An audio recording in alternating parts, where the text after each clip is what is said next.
Can't decide and torn between a romantic, comedy, action, or an indie film to watch for the weekend? Well. Golden State Media Concepts Movie Podcast is your ultimate guide to the latest movies. Join us as we dissect the latest on the blockbusters. It's the Golden State Media Concepts Movie Podcast.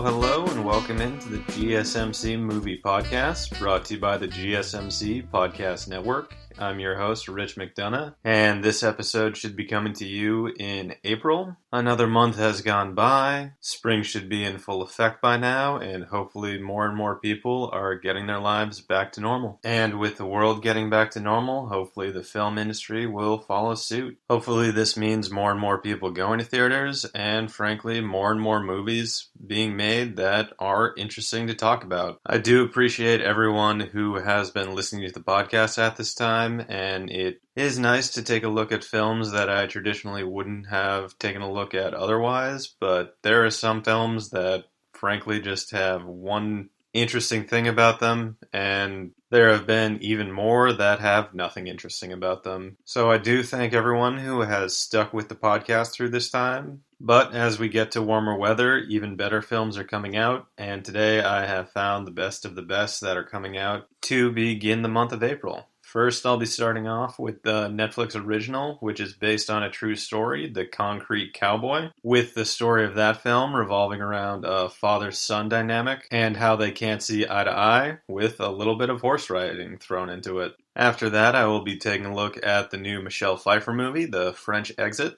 the story of a woman who has squandered her late husband's inheritance and needs to cash in the remainder of her possessions to keep up with her lifestyle. After that, I will be taking a look at the film Say Your Prayers, which is about a pair of brothers who are very religious, but do get up to some crimes. It seems like a very funny dark comedy, so you'll definitely want to stick around for that one. And for our final segment, I will be correcting a major wrong that I have done. I've let the entire month of March go by without talking about basketball whatsoever. Me, personally, I couldn't care less about college basketball. There are certain years I get into the tournament, but frankly, it's hard for me to get invested in a bunch of schools I've never heard about with a bunch of people I don't care about. I really just see March Madness as an excuse for people to go to bars and hang out, and I'm not really sure why you need an excuse to do that, but there are weirder social habits. But back to what the final segment will contain, I will be making a bracket of the 16 best basketball films,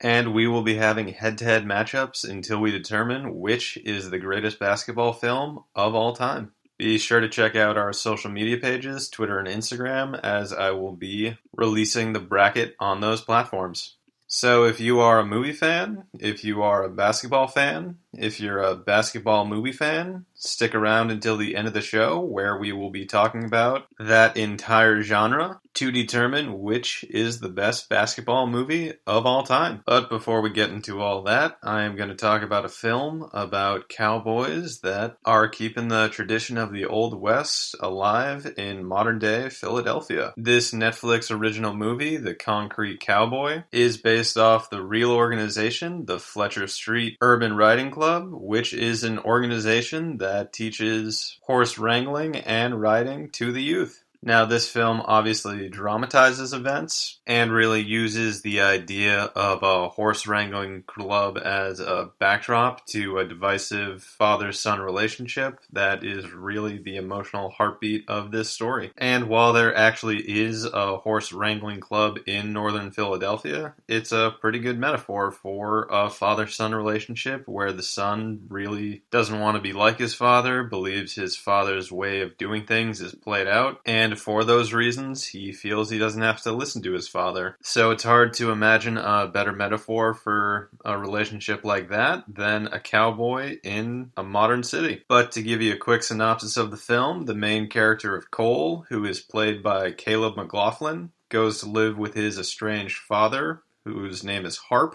who is played by the great Idris Elba. And Cole is surprised to find out that his father has a horse in the apartment. And this will be the first of many times in the film where father and son do not see eye to eye. The father, Harp, his most notable quality is that he is an urban cowboy, but he's also very engaged in the community and really believes in doing things the traditional way. And in the case of his urban cowboyness, the very outmoded way. But because of this, he has a specific set of values. And when it comes to his and his son's relationship, he has a pretty specific idea of what makes a man. And his son Cole is pretty much the atypical millennial, where he's more concerned about his style and self-image than most anything else. There is a scene where he's shoveling manure in Air Jordans. So there really is going to be this major conflict throughout the film of the son having his own beliefs. Given that this is really the first time in his life he's spending extended time with his father, while his father has been a role model within his own community and is pretty used to playing the role model figure, but when it comes to parenting, he seems to have a my way or the highway type attitude. And that will be the main emotional crux of this film. A father and son trying to establish a connection with one another when they pretty much come from opposite worlds. And one thing in the trailer to this film that really illustrates the idea and the metaphor of the father trying to establish a relationship with his son and bring him into his world is the idea of breaking a horse. And a very simple explanation for what breaking a horse means is simply making it rideable, where it's not going to buck off the rider, and essentially the horse's wild nature has been, quote-unquote, broken. And only by doing this process can a horse become a reliable partner and have its true potential unlocked when it comes to racing and things of that nature. So the whole metaphor of breaking a wild horse is being manifested in a father trying to break his son's wild habits. In this movie, Cole is a teenager, and he's pretty much getting into destructive habits with the wrong type of crowd. So for all intents and purposes, Harp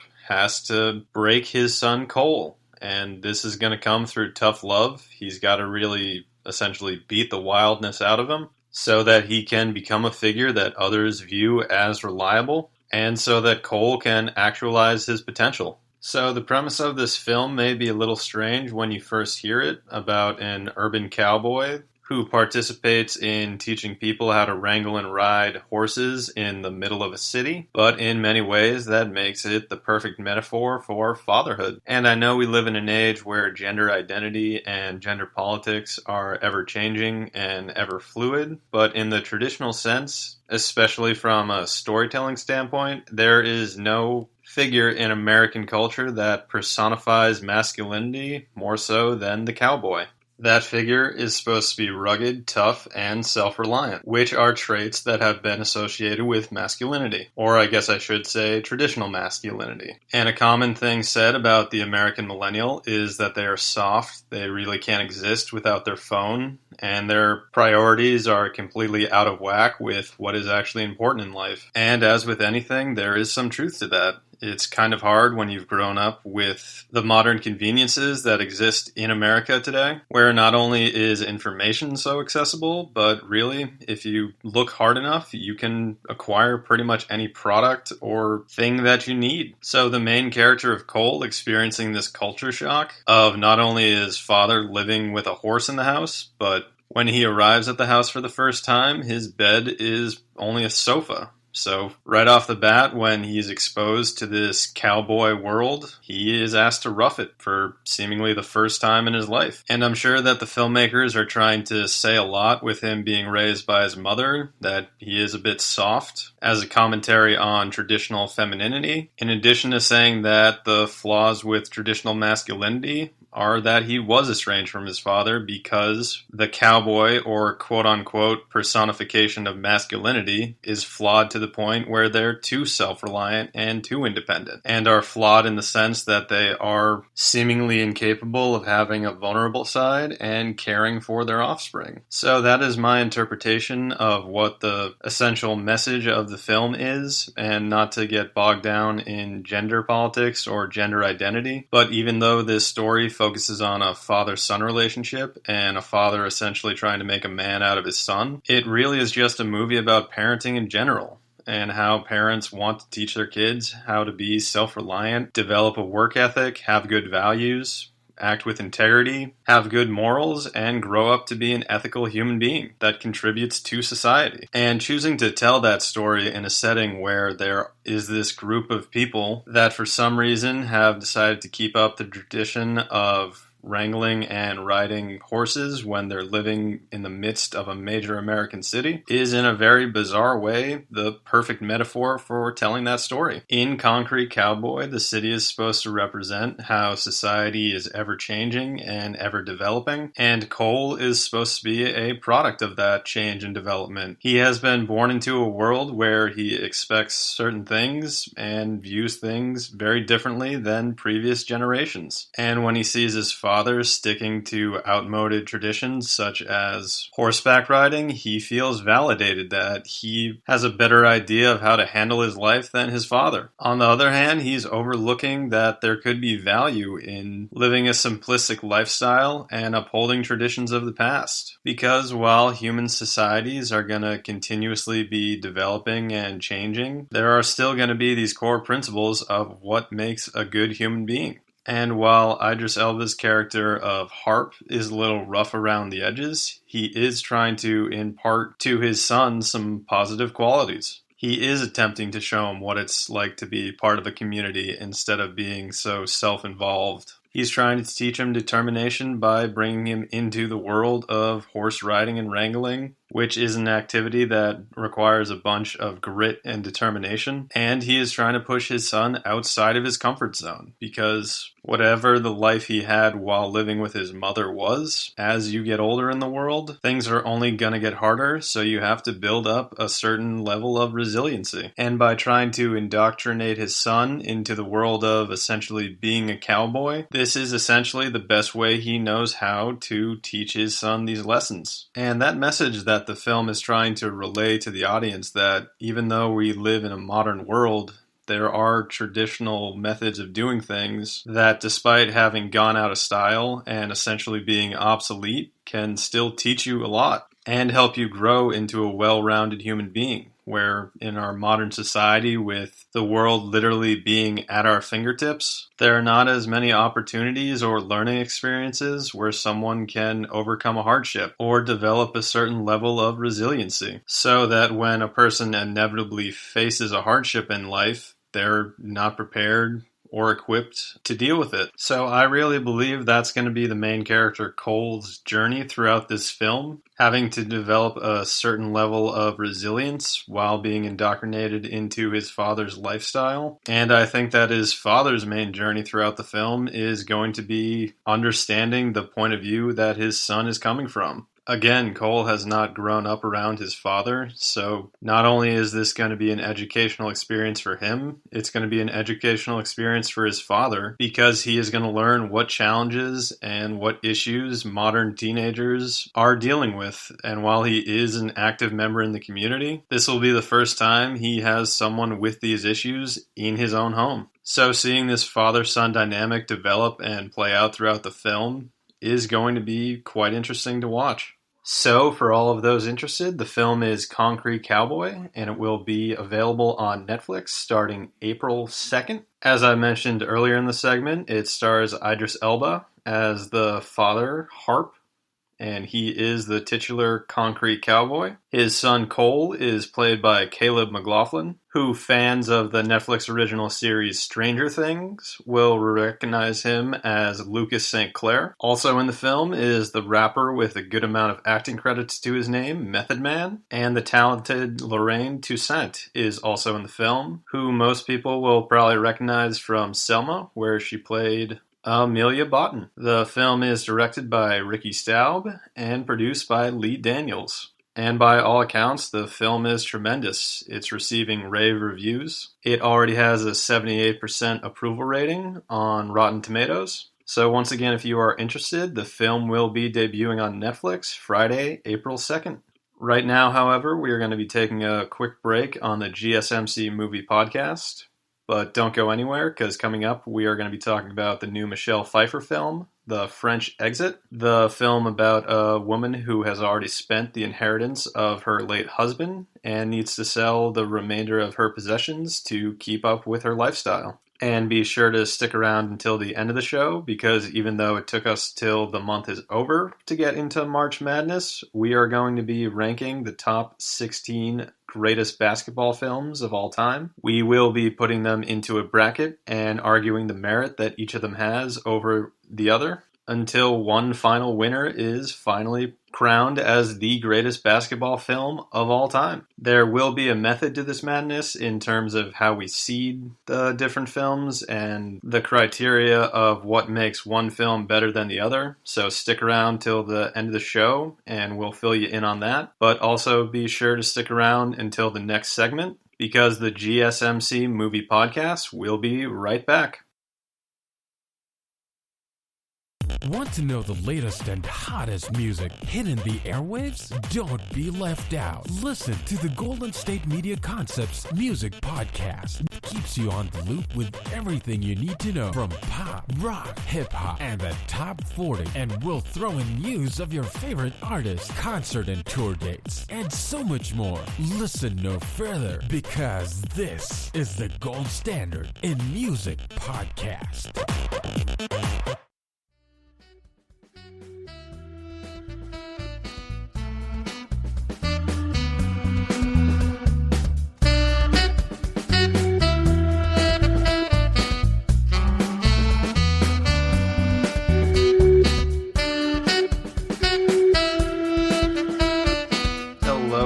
And welcome back into the GSMC Movie Podcast, brought to you by the GSMC Podcast Network. I'm your host, Rich McDonough, and in my last segment, I was discussing the new Netflix original, Concrete Cowboy, which will be available starting Friday, April 2nd. The film details the relationship of an estranged father and son being reunited with a little bit of horseback riding thrown in, as the father is an urban cowboy who participates in a group that teaches horse riding and wrangling to the youth in Philadelphia. While the premise sounds a tad ridiculous, it stars Idris Elba and Caleb McLaughlin, and by all reports and early reviews, the film is pretty terrific, so be sure to check it out once it is available on Netflix, which once again will be on Friday, April 2nd. To give you a preview of what will be coming up in the show, in our next segment, I will be talking about the film Say Your Prayers, the dark British comedy about two very religious brothers who have committed a crime. And you will definitely want to stick around until the end of the show, as while it may have taken us till the very end of March to get in on March Madness, we are going to be making a bracket of the top 16 basketball films of all time and going through their head-to-head matchups until an ultimate winner is crowned, and we determine which is the greatest basketball film ever made. So be sure to stick around for that, but in this segment, we are going to be talking about the new film, The French Exit, which stars Michelle Pfeiffer. And the premise of this movie is that she plays a widow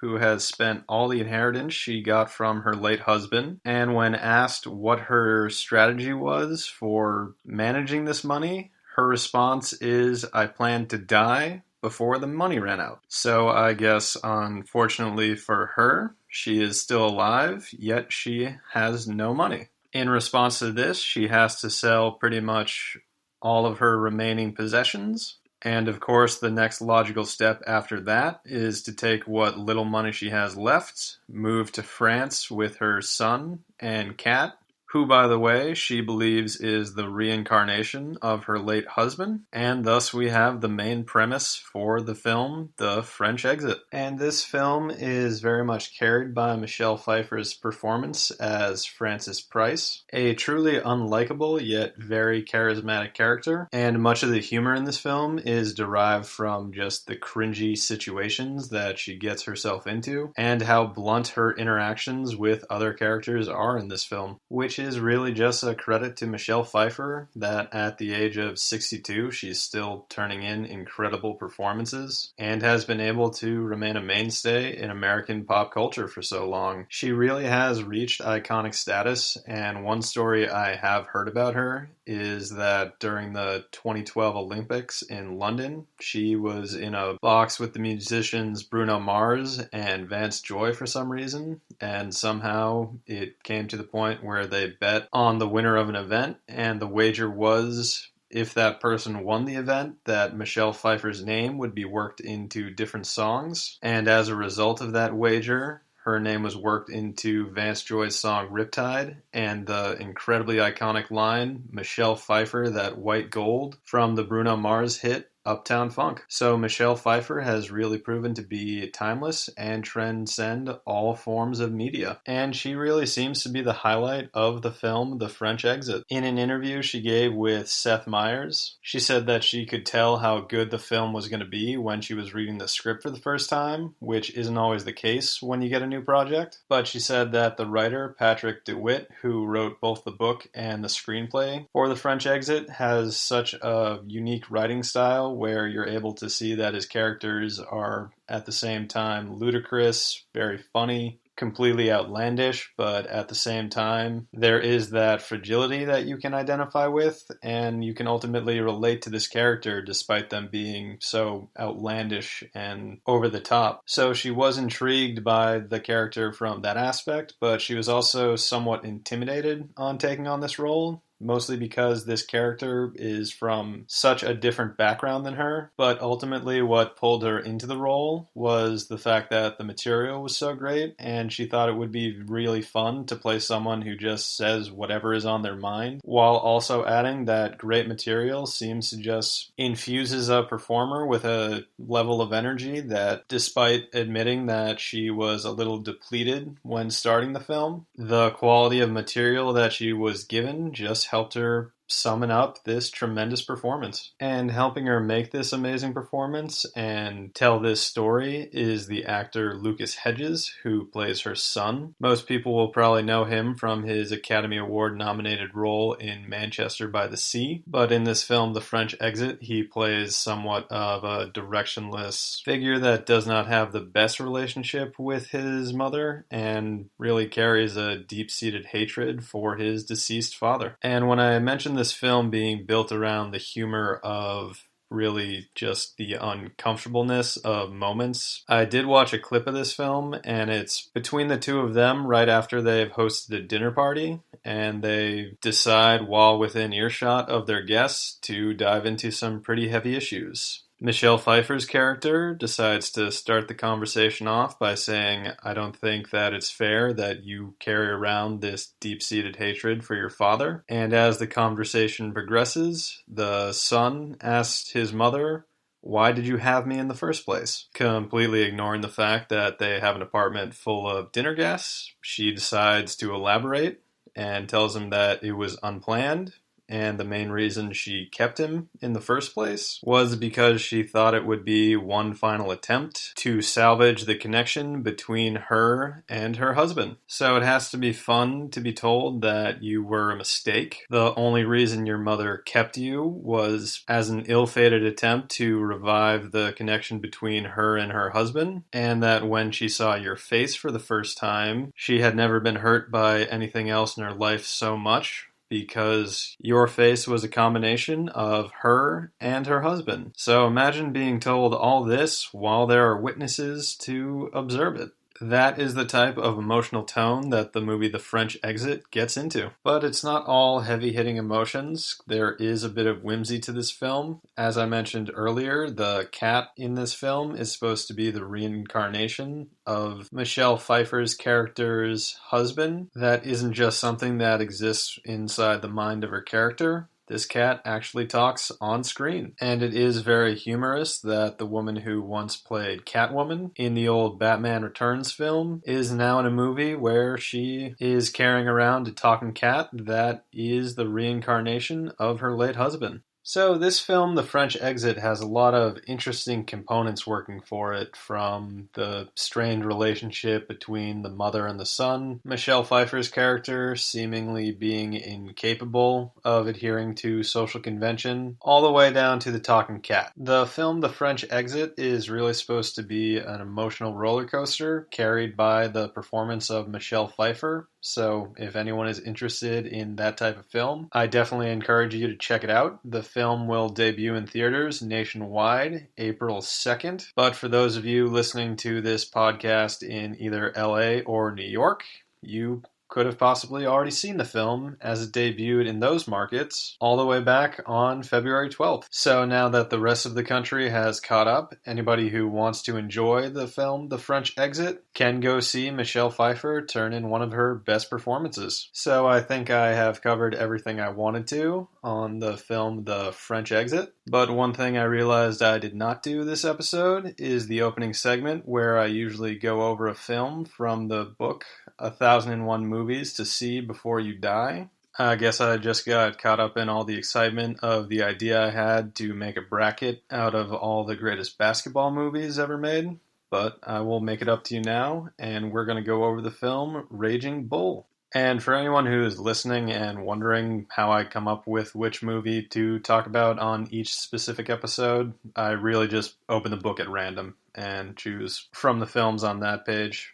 But Raging Bull is the selection today, and this 1980 film is the semi-autobiographical film about boxer Jake LaMotta. It is directed by Martin Scorsese, and it stars Robert De Niro, and his performance in this film would garner him an Oscar for Best Leading Actor, which he definitely deserved. He not only had to do a tremendous acting job, he had to put his body through physical hell. He had to get into tremendous shape to portray LaMotta while he was in the ring, as well as packing on 50 pounds for the scenes where LaMotta's retired and has let himself go. So not only does he go through a tremendous physical transformation, but the acting on screen is a tremendous achievement as well. He has to play this boorish, violent, very unlikable character, yet at the same time, you can't help but feel this sense of pity towards the character. The character of LaMotta is openly racist, openly homophobic, yet because Robert De Niro is the one portraying him, he has this sympathetic quality to him that, despite all the negative aspects to the character, you are in some way rooting for him. And this film did come out in 1980. That was after 2 Rocky films had already come out.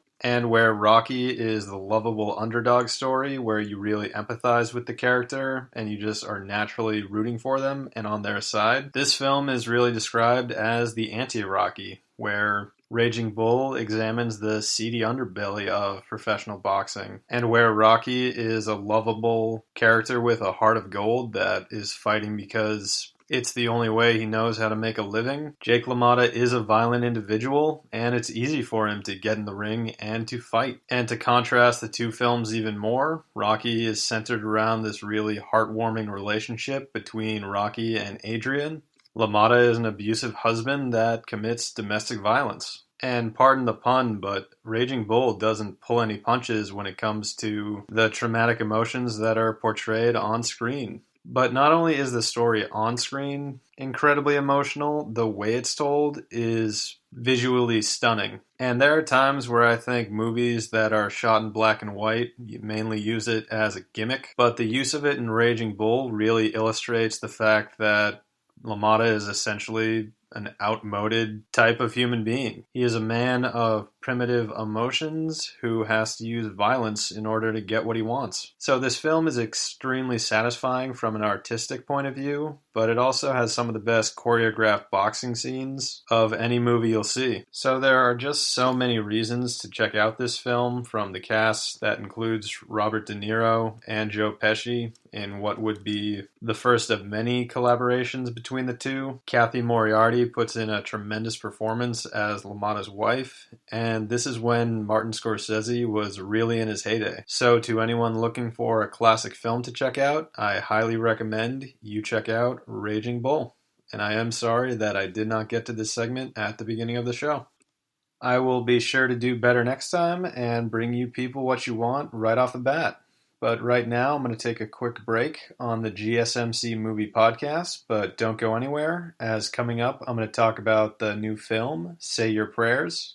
This film is about two orphan brothers that are radical Christians, and yet they are charged with the task of assassinating somebody. So I guess they only really follow 9 commandments. But unfortunately for them, they get involved in a case of mistaken identity, and they end up killing the wrong person. So they then have to find the actual target they're meant to kill, avoid the police for murdering this other person, and explain all this to the person that set them on the task in the first place. So this dark comedy does sound like a lot of fun, so be sure to stick around to hear more about that one. I will also be continuing with the GSMC Movie Podcast news segment, and I know I have to come up with a better, more catchy name for it, but life gets busy sometimes. So I will be kicking off the next segment with that, and be sure to stick around until the end of the show, as despite the fact that March Madness is coming to a close, I finally had the bright idea to take a look at different basketball films that have been made,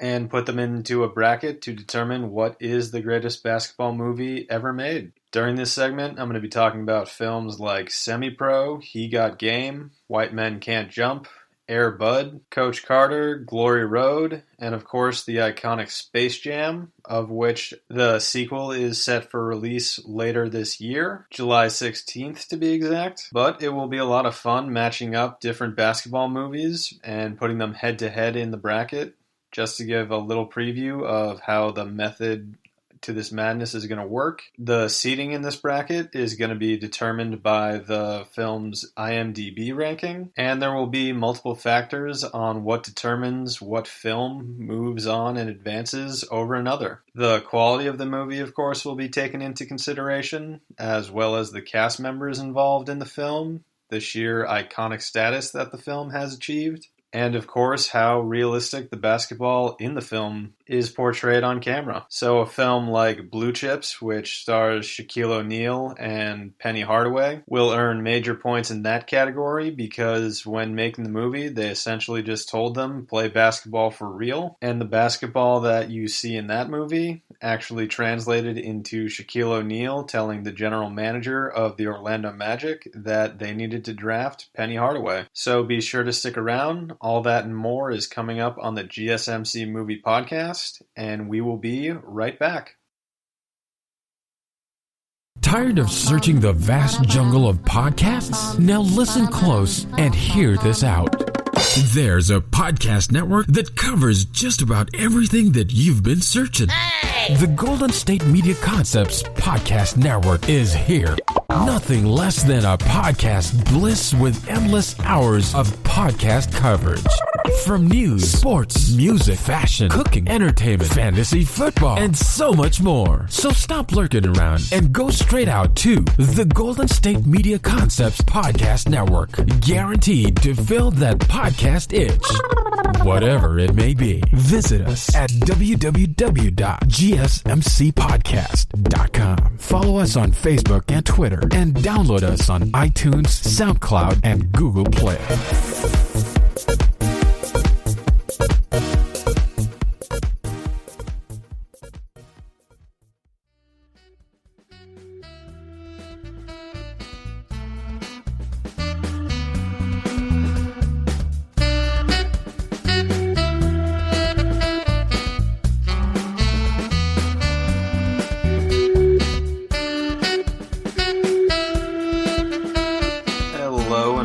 back into the GSMC Movie Podcast, brought to you by the GSMC Podcast Network.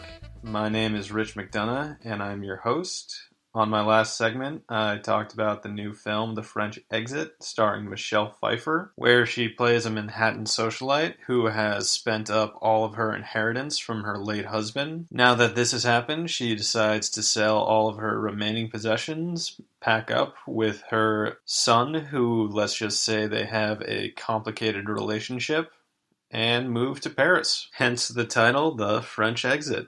And this film did open in New York City and Los Angeles all the way back in February, but it is opening nationwide April 2nd. And this film is very much carried by the performance of Michelle Pfeiffer, so if you are interested in seeing her give a terrific performance, check out The French Exit. And for those interested, I did do a little research into the meaning of the term The French Exit, and according to a very reliable source, UrbanDictionary.com, it's when you make a very hasty exit without saying the appropriate goodbyes. I am fairly certain that's the definition of an Irish exit, but we'll give it to them for the sake of the film. But once again, check out The French Exit starring Michelle Pfeiffer starting Friday, April 2nd. But moving on, in this segment, I will be talking about the film Say Your Prayers, the story of two deeply religious orphaned brothers who somehow get coerced into committing murder. Unluckily for them, there is a case of mistaken identity, and they take out the wrong target. So they have to spend the rest of the film trying to avoid the repercussions that go along with that.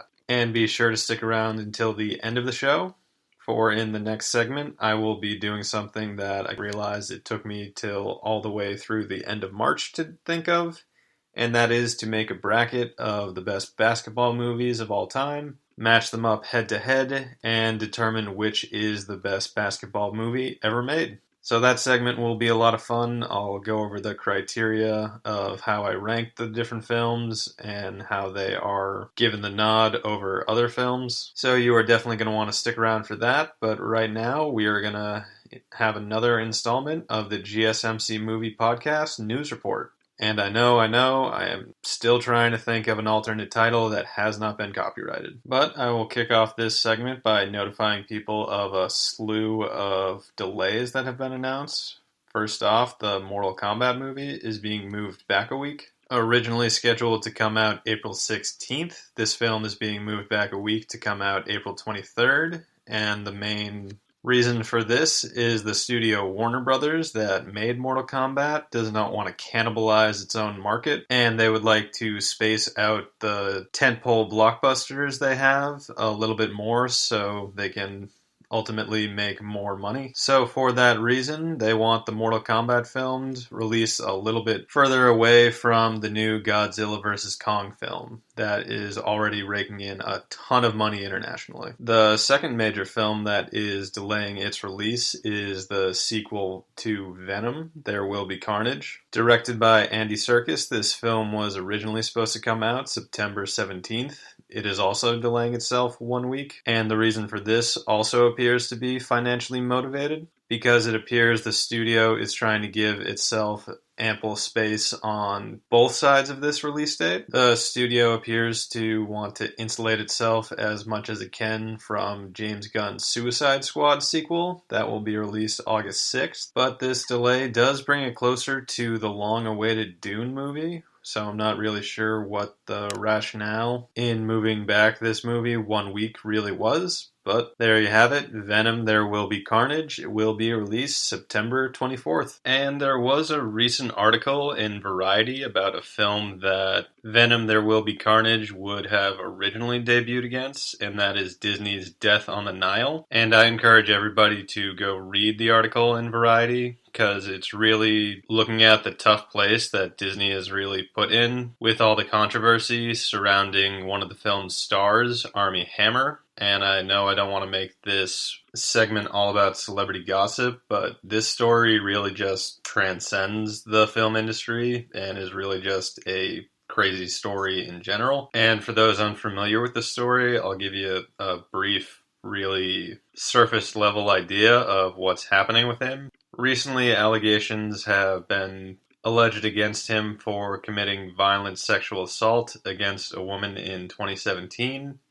In addition to that, there were a number of Instagram messages that surfaced that implicated him in violent sexual tendencies, as well as being involved in cannibalistic activities. He has denied these allegations, but nonetheless, it pretty much forced him to resign from a movie he was filming with Jennifer Lopez called Shotgun Wedding, citing that he needed to be with his family during this tough time, and he is also in a custody battle with his ex-wife, Elizabeth Chambers, so his personal life is really just taking hits all over the place. So those are all the issues that the actor is dealing with. Meanwhile, Disney is having to face the repercussions of just being associated with him. And while the pandemic and pushing back the film have helped to a degree where they aren't forced to answer any questions on the allegations made against Hammer, eventually they are going to have to pay the piper when this film is set for release, and it's not like they can fire him from the movie. It's already completed. And for the film to make any sense, they can't remove his character. So this puts Disney in a very awkward situation, given that they've always built their reputation on family-friendly entertainment. And it is a little hard to stand by that philosophy when a star of one of your films is being accused of violent sexual assault and cannibalism. Yet they are faced with the issue of Death on the Nile not only being something that Armie Hammer was involved in. A lot of other people put a lot of work into the film. It is an adaptation of Agatha Christie's classic story, and one way or another, this film is going to make its way to theaters, and audiences are going to see it, regardless of what one of the actors has been involved in. So it really is just a crazy situation and a weird scenario that I wanted to take a look at, and anybody who is interested in exploring this topic further, I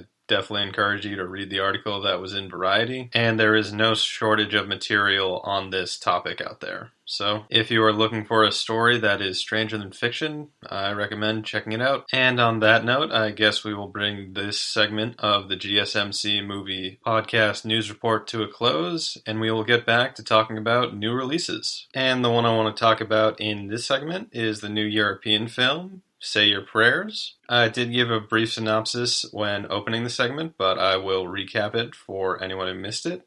This film is about two orphaned brothers, Tim and Vic, and a big plot point is that they are deeply religious, very devout Christians, and the ultimate irony of the film, which I'm guessing is where a lot of the humor is going to be coming from, is the fact that they have been hired to kill someone. This man is Professor John Huxley. The motivation for the assassination is not spelled out in anything I've read or seen about the film, but the two brothers make their way to the town of Ilkley to complete this task, and this also happens to be this town's busiest weekend, given that there is a major festival going on. So wanting to get the job done quick, they murder the person and dispose of the body by throwing it off a cliff. Unluckily for them, however, there has been a case of mistaken identity, and they murdered the wrong individual. So in the aftermath of this first murder, they are now stuck in a town that is flushed with tourists. The police are trying to uncover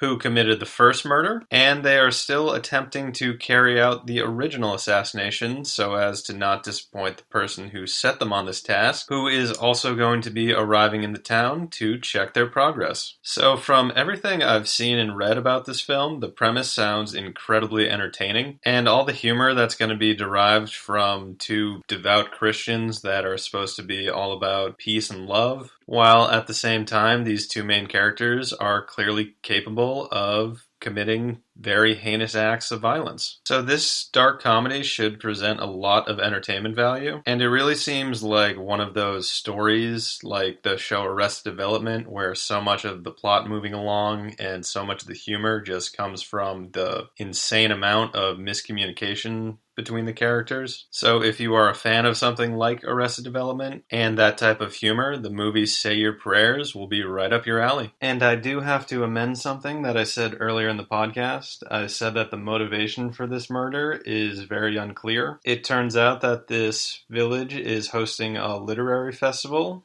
and an author that is described as a secularist, will be speaking at the event. This person is Professor John Huxley, and he is portrayed by the very funny Roger Allam, who has had a very illustrious career, appearing in projects ranging from V for Vendetta to the Speed Racer reboot that came out in 2008. And it appears he turns in a very funny performance as murder target John Huxley, whose biggest crime is being a secular author who is instructing people to base their actions on rational thought as opposed to faith-based methodology. Now, the person that has put the hit on him is actually a priest by the name of Father Enoch, and this is actually the second film I've talked about on this podcast where a priest is up to nefarious deeds. For regular listeners, you will remember that I talked about the film Pixie, where Alec Baldwin played essentially a priest that was a drug lord. So that seems to be the theme in movies now. But Father Enoch is the one that set the hit and hired the two brothers, with his motivation probably being derived from Professor Huxley's teachings, draws people away from the church, and lessens his power. So it is interesting to see the lengths that this priest is going to maintain power within the community and keep people invested in the church. But this priest is played by Derek Jacobi, who has had an illustrious acting career, but is probably best known for his role as Brachus in the hit film Gladiator. Now he finds himself playing a priest that is hiring two brothers to assassinate an author. And those two brothers, Tim and Vic. Vic is played by the comedic actor Tom Brooke, who has been in such noteworthy projects as The Crown, Sherlock, and AMC's The Preacher. He is well versed in comedic acting, so should turn in a terrific performance in this one. And the man playing his brother is someone everybody will know, but you probably won't recognize, and that is Harry Melling. For those who don't recognize the name, he played Dudley Dursley in the Harry Potter franchise. And he is pretty unrecognizable given the amount of weight that he has lost, so good for him. And it is nice to see that he is carving out a career of his own after having success so early in his career. And rounding out the main cast is Anna Maxwell Martin, who plays the police officer inspecting the murder, and she acts as the film's main voice of reason. And people will probably be familiar with her most from her role on the show Motherland, where she plays Julia. So this film has a pretty great cast and a lot of competing elements that will lead to a lot of humorous situations. So for anyone looking for a good satirical comedy, I definitely recommend you check out Say Your Prayers, which will be available Friday, April 2nd via video on demand. And just to give you an idea of the tone of this film, there was one scene in the trailer that I saw where one of the brothers, Vic, hears someone say Jesus Christ,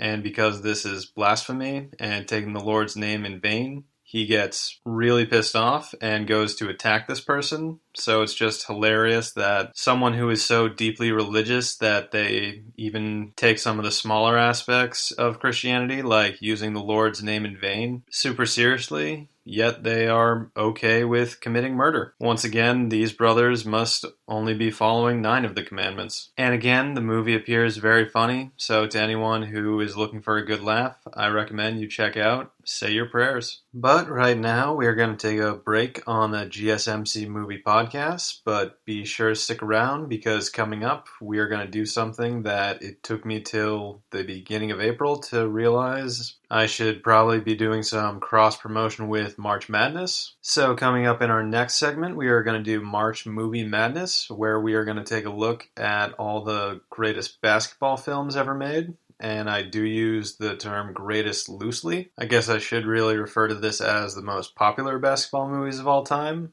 But what I've done is put them in a bracket and assign them seating based on their IMDb movie ratings. And while looking over those, I was really surprised that some movies are rated higher than others. But what can you do about it? So we are going to treat this like a traditional bracket where higher seeds are going to go against lower seeds. I've picked 16 films to take a look at. And like the actual March Madness bracket, there are going to be some segments of, I guess we'll call it a tournament, that are more loaded than others. Some films are going to have an easier path when it comes to getting through the competition and advancing to the next round. But I'm really looking forward to talking about all these different basketball movies. I'm going to be talking about films such as Hoosiers, Glory Road, He Got Game, Uncle Drew, White Men Can't Jump, and I will be even getting into some of the more ridiculous basketball movies that have been made, like, of course, the classic Space Jam, where Michael Jordan has to team up with Looney Tune characters,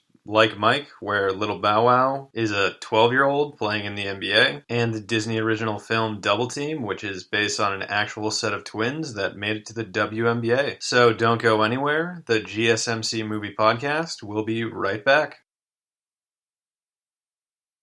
Watching TV has changed over time. Streaming has become the new norm. That's why Golden State Media Concepts television podcast dives headfirst to the world of cord cutting. Want to be on the loop of what's hot in Netflix? Or if it's not a preference, what about original shows in Hulu? We've got you covered. Join us as we fill in the blank and talk about movies to stream and what show you should be binging. This is the Golden State Media Concepts television podcast.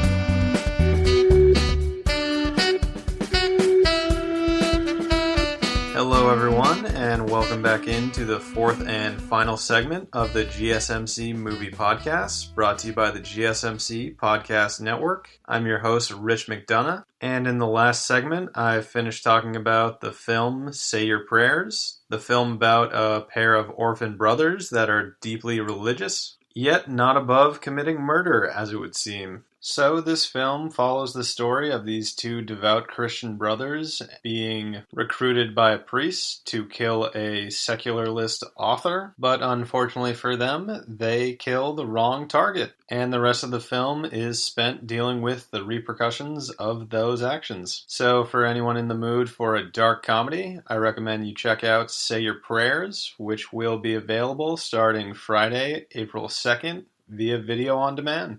So that film seems like it'll be a lot of fun, but let's get into a little bit of our own fun now. And I'm not sure why it took me till the end of March to think of doing this, but I might as well get in on that cheap cross-promotion with March Madness. And the way I'm going to do that is take a look at the most popular basketball movies ever made, put them into a bracket, have them go head-to-head, while I argue the merit for and against each film, and determine which film will advance to the next round, ultimately until we crown which is the best basketball movie of all time. To give you all an idea of how I organized this bracket, like the NCAA tournament, I determined seeding, and this was based off of each film's IMDb movie ranking. So I took what I assessed to be the most popular 16 basketball films of all time. The 4 highest rated films were assigned the number 1 seed, the next 4 the number 2 seed, and so on and so forth, and matched them up accordingly. So the highest ranked film, which is Hoosiers, is matched up in the opening round against the lowest rank 4 seed, which surprisingly enough is Air Bud. But that is the formula I followed for determining opening round matchups, and much like the real NCAA tournament, there are going to be certain sections of this bracket that are a bit more loaded than others, so really great films that would crush it in another segment of the bracket could be eliminated in the first round. But much like the real March Madness, that's part of the fun. So without further ado, let's get into the fun, and let's start with the opening round matchup I've already mentioned, and that is Hoosiers versus Air Bud. And to give a brief synopsis of each film, Hoosiers is about a coach played by Gene Hackman with a pretty crummy reputation, taking on the head coaching position at a high school, and in no time at all, he has them contending for the state championship of Indiana. It has a ranking on IMDb of 7.5 out of 10, which makes it the number 1 overall seed in this competition. Thus, it gets to go against the lowest seeded film in this competition, and that is Air Bud, which has an IMDb ranking of 5.2 out of 10, which I think is unfair because it has possibly the greatest premise of any basketball film, and that is a dog that escapes from the circus and its cruel master befriends a young boy who loves basketball. Long story short, the dog is allowed to play on the kid's team. And this is all explained away with the line, "There is no rule that a dog can't play basketball." Now, while this movie is tremendous fun and would go on to spawn a bunch of sequels where the dog would play other sports, including football, soccer, and baseball, it unfortunately does not stand a chance against a film that was nominated for 2 Academy Awards. So Hoosiers gets the nod in this one, and they advance to the next round. Let's find out who they are facing in the next round by sticking in what we'll call the northern bracket, and in a matchup of the highest 2 seed against the lowest 3 seed, we have the 2 seed of He Got Game, starring Ray Allen and Denzel Washington, versus Uncle Drew, starring Kyrie Irving. I really don't think there's much explanation that needs to go into this matchup, really. We have one film with an Academy Award winning actor in Denzel Washington, who plays the father of Ray Allen's character, the greatest movie athlete name of all time, Jesus Shuttlesworth, who is being recruited to college. This film is incredibly gritty and emotional, and Ray Allen really does an outstanding job as an actor in this film. And on the other hand, we have a movie that was based off of, I believe it was a Sprite commercial of an old man that, despite his advanced age, can still ball out on the court. And to those of you who just think this is my bitterness as a Celtics fan for the way Kyrie left us, Ray Allen left us too and went to our biggest rivals. So I do have reason to be bitter on both fronts. But this matchup I don't think is even that much of a discussion. It will be He's Got Game advancing over Uncle Drew, and they will be facing off against Hoosiers in the next round. Moving on to what we will refer to as the Western region, we have 2 great basketball movies for very different reasons. We have another number 1 seed, Coach Carter, up against a number 4 seed, Like Mike. To give you the lowdown on these 2 films, Coach Carter is ranked a 7.3 on IMDb, and it is about a basketball coach who really treats basketball as though it is less important than his students fulfilling their academic requirements. A key plot point in the film is he benches his entire starting lineup because their grades aren't up to snuff. With Samuel Jackson in the titular role, Coach Carter is a great film, and it is easily the heavy favorite in this matchup. But not taking anything away from its opponent, Like Mike, which is probably the greatest piece of marketing the NBA has ever done. This film stars Little Bow Wow as an orphan Calvin Cambridge who finds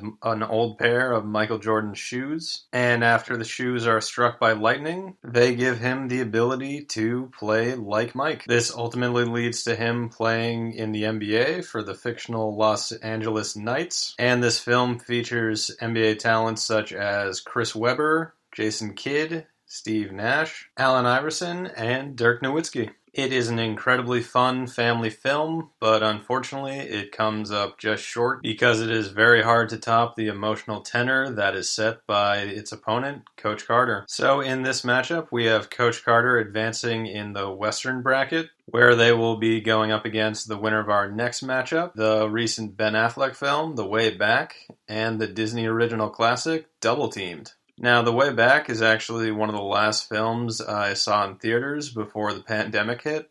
It has a tremendous soundtrack, and I guess you could call it a modern-day version of Hoosiers, where Ben Affleck, who plays an alcoholic in recovery and is appointed to be the basketball coach at the high school he used to attend. So I kind of have to dock it points in terms of originality, but he gives a great performance, and the film overall is pretty great. But it is going up against a cult classic Disney film that is actually based off a real-life set of twins that ended up making their way to the WNBA, and the movie Double Team focuses on their high school basketball careers, and my sister used to watch this movie all the time, so I vaguely remember there being some controversy about them not living in the district. So in order to keep playing for their high school, they have to uproot from their home and move into some cruddy apartment. But this is another one of those family-friendly basketball movies, and it has one of the most ridiculous end sequences I've ever seen. There is a video of a guy breaking it down, so I encourage everyone to go on YouTube and search Double Team Final Sequence. And while it is a family feel-good film, it is not gonna cut it in this matchup, and I gotta give it to The Way Back. So on this side of the bracket, we have a lot of basketball films that focus on the coach. We will change it up a bit as we move on to what we'll call the Eastern bracket. And the first matchup we have here is The Basketball Diaries versus the terribly hokey film Celtic Pride. And as I said earlier in the podcast, I am a Celtics fan. I wish to disassociate this film with anything that has to do with the Celtics. It is a comedy movie from the 90s that stars Damon Wayans as a star basketball player and Dan Aykroyd and Daniel Stern as two diehard Celtics fans.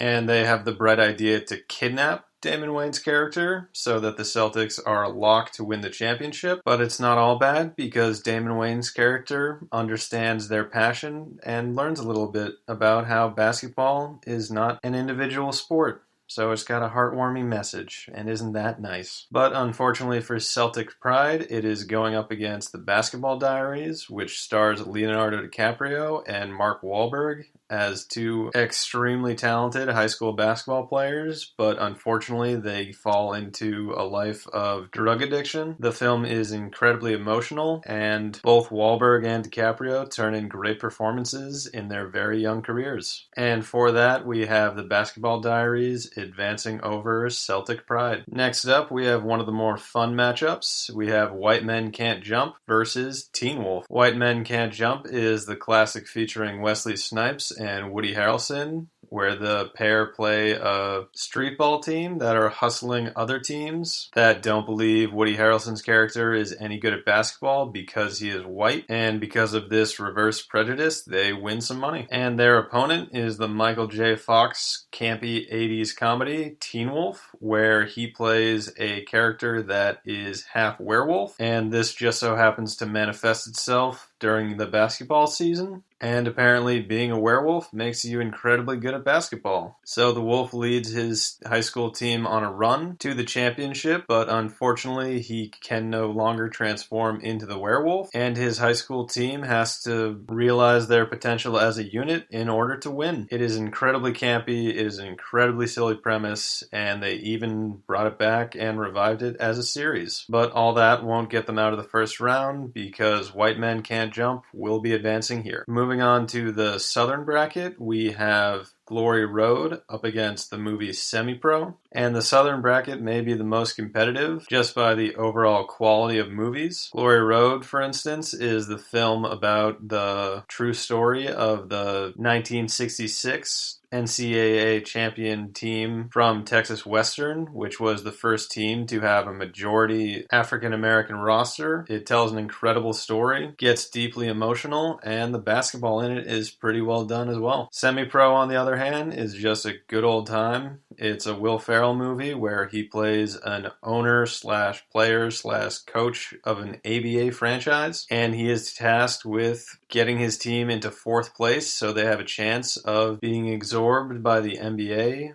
during the merger. Both films are great, but I have to give it to Glory Road here for telling a better overall story and tremendous basketball visuals. Speaking of which, as we move on to our final first round matchup, it may have the best basketball visuals, and that is the movie Blue Chips, which stars Shaquille O'Neal and Alfred Penny Hardaway, as well as Nick Nolte, who is a coach trying to recruit them. The reason the basketball in this film looks so good is because they just said play for real, and this led to Shaq, who was then playing for the Magic, going to the general manager and saying that we need to draft Alfred Penny Hardaway, which they ended up doing. Unfortunately for Blue Chips, it is matched up against the legendary movie Space Jam. I'm sure everyone is familiar with the film, but for the sake of consistency, it stars Michael Jordan, and he is recruited by the Looney Tunes, who need to win a basketball game in order to keep their freedom from a group of aliens that have stolen the talent of NBA players Charles Barkley, Larry Johnson,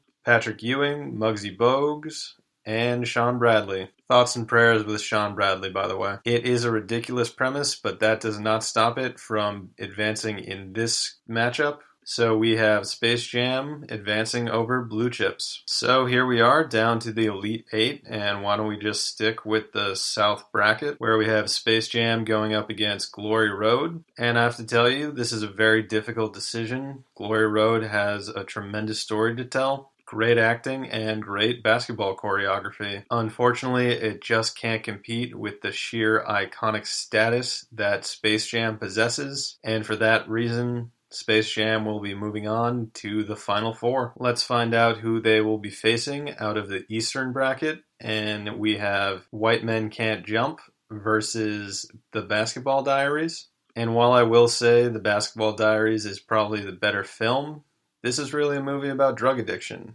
So I have to give the nod to White Men Can't Jump in this instance, as that movie really does center around the basketball. Moving on to the other side of the bracket, we have Coach Carter versus The Way Back, two coaching films squaring off head-to-head. And in this Elite Eight matchup, I have to give the nod to Coach Carter. Samuel Jackson gives a tremendous performance, and the film just takes you on more of an emotional ride. So Coach Carter will be advancing to the Final Four. Next up, we probably have the toughest matchup to determine a winner at four, and that is He Got Game versus Hoosiers. While He Got Game tells an amazing story about a son trying to emerge from the shadow of his father, Hoosiers is just synonymous with basketball. It's Gene Hackman, it's Indiana, and I have to give it the nod in this hotly contested matchup. But here we have the Final Four of Hoosiers versus Coach Carter, and on the other side of the bracket, we have White Men Can't Jump versus Space Jam. Sticking on the side of the bracket that has two films with coaches as the main characters. Both are tremendous films, but for the same reason I had it advance in the last round, I gotta give the nod to Hoosiers again. It is just so synonymous with basketball, and it has just reached that iconic status. So Hoosiers has made its way to the final matchup.